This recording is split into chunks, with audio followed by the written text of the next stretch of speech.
Hey, everybody. Another week goes by, and here we are back, just like a recurring dream, or a nightmare, I suppose. Depends on who is listening.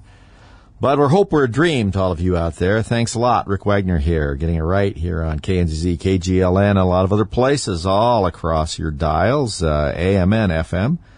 We are at 1100 and, 980, 92.7, 90.1, 2 or 3 others out there, and a lot of other spots. And, of course, the Internet. And we can never forget the ships at sea, signaling wildly across the great seas of the land with our show. I actually don't know if that's happening or not. I'm just hoping. But we're back. Say, how's it going out there? Everybody still free and easy, and nobody in jail listening on a transistor radio or anything yet? Okay, good. Just checking. That seems to be where things are going. So I thought I would try and find out.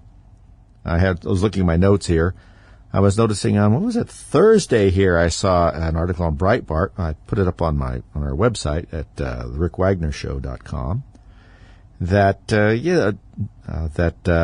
James O'Keefe from Project Veritas. Remember James O'Keefe out there does all those great videos where he gets people saying all kinds of really surprising things. Well, not surprising at all, really. We're just surprising that they say it.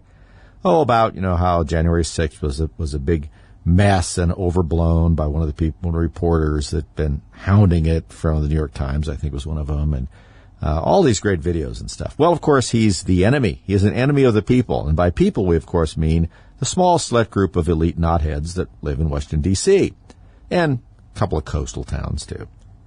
And it looks as though, story I read, that the FBI, the Federal Bureau of Investigating Conservatives, I guess that's FBIC, isn't it, is got their sights set on old James. We'll see if that happens. Apparently it has to do with, what is it, Andrea? Is that her name? I'm trying to remember her name. Biden's daughter. Remember the diary? The whole diary thing that started coming up in 2021?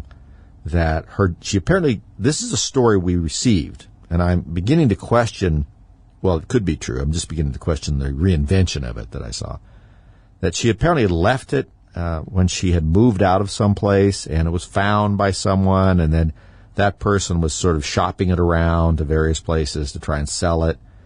Then they raided Project Veritas, who had turned it over to the FBI, but they apparently had copies, and it's a little unclear exactly what happened, but they did drag poor James O'Keefe out in his underwear. They love doing that.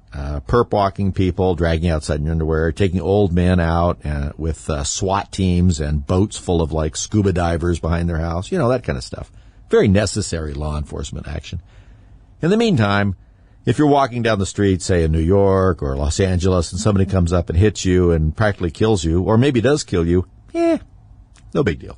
Law enforcement seems to be getting a little crazy. The things that I thought about was actual traditional law enforcement, the libs don't like it all. As a matter of fact, they want it gone. The thing that I think you have to watch the most, which is the direct governmental law enforcement agencies from the federal government, they love them now. Remember when they didn't like the FBI? And now they love them. Yes, they do.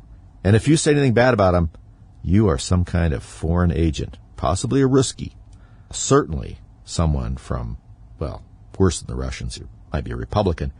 That's what R stands for now, is Russian Republican, I think. Putin puppet. That's another one, I think. Yeah, so there's word out they're trying to line up on him, and the people, and this is what I had to kind of glean from the story, was that the woman that ended up with the diary was being prosecuted. It wasn't very clear on that. My impression of the law was, and granted, it's been hours since I looked at it, that if you had abandoned property, you can't steal abandoned property. If you put an old chair out at the dump and somebody comes and takes it, you don't have any more interest in that. You don't have a possessory ownership interest in that. You've abandoned it.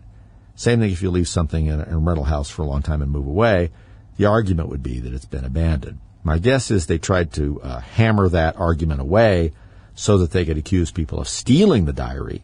And once they could say that they stole the diary, then everybody that they tried to shop it to that was involved in trying to buy it, you could probably throw some conspiracy charge at them, right? Conspiracy to receive stolen property, something like that.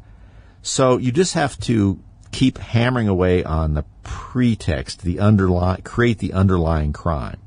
And once you create the underlying crime, then everybody that's been messing around with this that had no idea that there was any kind of crime involved, now you can start throwing shade at them that they're some sort of conspirators, some sort of conspiracy, colluding on this, accessory after the fact. It depends on the state or the feds, how they want to look at stuff.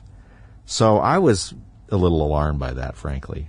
We seem to be headed towards this scary, frankly, I never thought we would get to, at least not in my lifetime, where the state has become the state, like in some dystopian novel or TV show, where it's this edifice that creates everything, protects itself, and is immovable from the outside.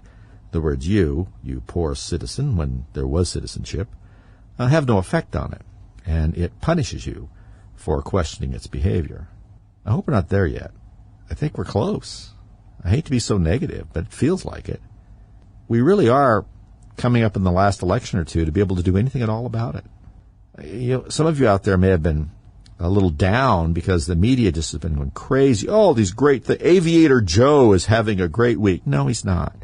Aviator Joe has been locked in some sort of test tube, first right now in Delaware, and apparently they've transported the apparatus that keeps him functioning at such a low level to that island in South Carolina that he could hide on immediately following the raid on Mar-a-Lago. Do you think that was a coincidence that all of a sudden Joe and Hunter and everybody disappears from Washington right at the same time they have that search warrant executed on President Trump? They go to some place he's never been before, some house that belongs to some big Democrat donor out in the middle of nowhere where you can't access him because the media hasn't been there before, so they don't really have anything in place. And then he goes to ground. It's sort of like chasing a prairie dog. He just disappears. He might pop up someplace else. Whoop, there he is. Hey, where's he? Oh, he's gone again. That's what they were doing. I don't think it's a coincidence. Maybe I'm getting to be conspiratorial. I don't know, but I'm pretty sure it's not. And this whole idea that they had no idea what was going on, is ludicrous. In the first place, I don't care who you were, if they were going to search a ex-president's house, or say if you were the president of the United States, say Trump was in there and they're going to search Hunter's house, it was going to be a big kerfluffle, you probably would let the White House know that you were going to do it. You wouldn't want to have them involved in the planning, which I'm a little suspicious of in this situation now, especially how poorly run it was. I mean, this poorly executed operation has, the Biden White House fingerprints all over it, clumsy, hysterical after the fact, trying to explain everything away, and then ultimately hiding. That's the Biden way.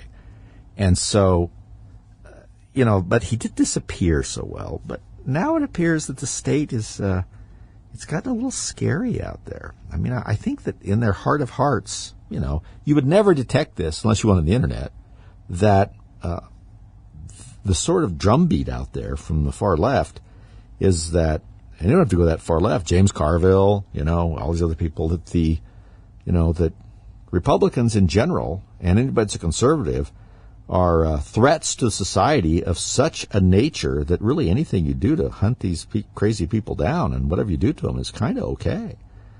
I don't think that everybody believes that, but there's far too much of that out there.